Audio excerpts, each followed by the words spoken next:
Panoorin nyo 'to guys kung papaano pala nila nilalagay yung tela na kulay itim doon mismo sa black stone or tinatawag sa Arabic na Kaaba. So panoorin natin 'to, pero itong tela na ito napakabango. So panoorin natin kung papaano nila nilalagay. So umpisahan na natin ang panonood dito. إن أول بيت وضع للناس للذي ببكة مباركا وهدى للعالمين فيه آيات بينات مقام إبراهيم ومن دخله كان آمنا ولله على الناس حج البيت من استطاع إليه سبيلا ومن كفر فإن الله غني عن العالمين قل يا أهل الكتاب لم تكفرون بآيات الله والله شهيد على ما تعملون قل يا أهل الكتاب لم تصدون عن سبيل الله من آمن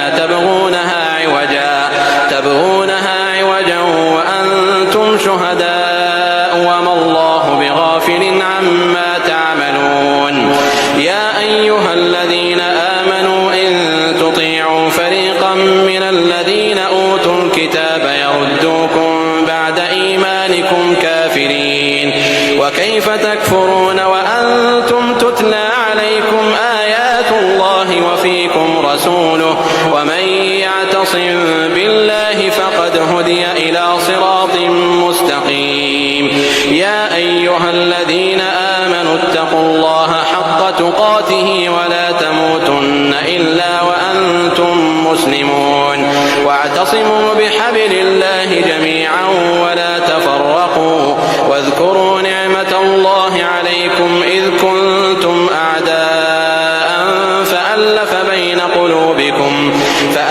بين قلوبكم فأصبحتم بنعمته إخوانا وكنتم على شفا حفرة من النار فأنقذكم منها كذلك يبين الله لكم آياته لعلكم تهتدون. Bilang kami mga Muslim, ito ang pinakabanal na lugar sa buong mundo sa aming mga Muslim. Ito ang nangunguna.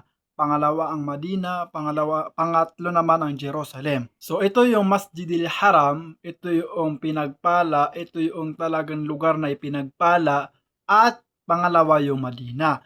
So kung ang dalawa ay pagkasamahin, yung Madina pati yung Makkah al-Mukarrama, ay matatawag itong Haramain. Ang meaning ay Al-Haramain Sharifain, ang dalawang lugar na pinakabanal sa mga Muslim. At ito rin ay tinaguri ang Al-Haramain Sharifainil Mubarak. Meaning yon ay ang dalawang lungsod na pinakabanal at pinagpala na lugar. Sa nakita natin video, ganun pala ang ginagawa nila kapag pinapalitan yung tela na kulay itim.